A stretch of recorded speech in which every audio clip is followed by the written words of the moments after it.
अर्धरात्रि के बेला में भीष्म की लगी समाधि थी, लीन थे प्रभु चरणों में, उस जगह ने कोई व्याधि थी।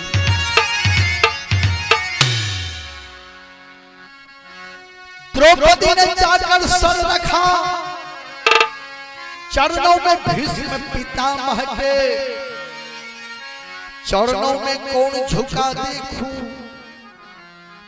बाबा भीष्म एकदम चौके।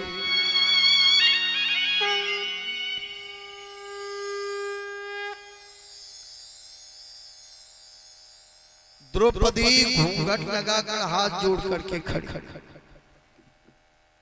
कुछ देर के बाद भीष्म पितामह आंख खोलते, देखा इतनी बड़ी रात्रि में कौन ये नारी है जो घूंघट लगा करके हाथ जोड़ करके खड़ी है।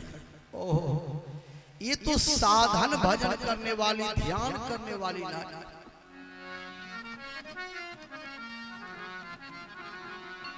भीष्म पितामह को नहीं रहा गया, आशीर्वाद मुंह से निकल गया, सुहागवती हो बेटी, अरे तेरे हाथों मेहंदी के रंग कभी न छूटे की बेटी, तेरे हाथों मेहंदी के रंग कभी न छूटे की बेटी।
द्रौपदी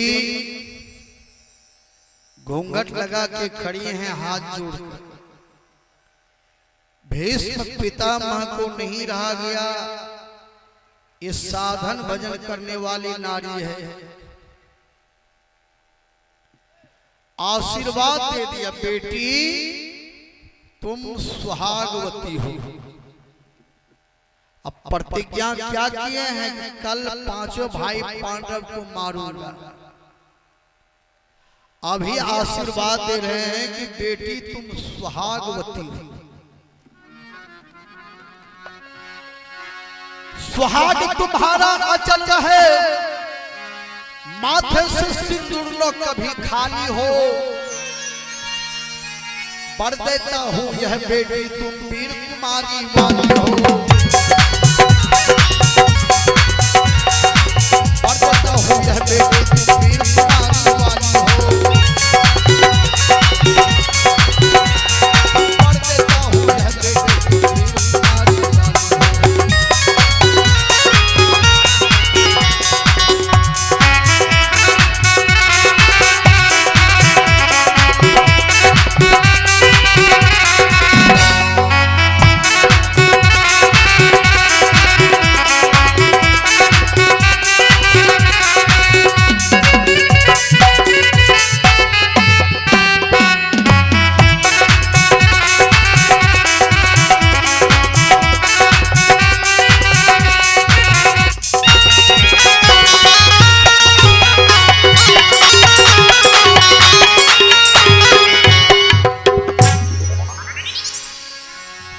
सुहाग तुम्हारा अचल रहे,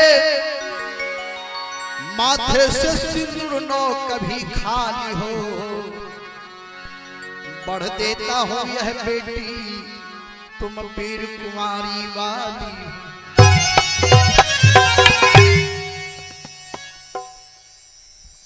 द्रौपदी को आशीर्वाद दे दिया, बेटी सुहागवती हो, तेरे माथे से सिंदूर कभी खाली नहीं होगा, ये मेरा आशीर्वाद। सज्जनों, यदि द्रौपदी भगवान के शरण में नहीं रहती, इतना बड़ा युक्ति कौन बतलाते, रात्रि में साथ में कौन आते आशीर्वाद दिलाने की। उसी प्रकार से जीवन में आदमी को गुरु से युक्ति जानकर ध्यान भजन करें, परमात्मा के शरण में लग जाए। हर आदमी को गाला में माला धारण करना चाहिए, गुरु से दीक्षा लेकर भजन करना चाहिए।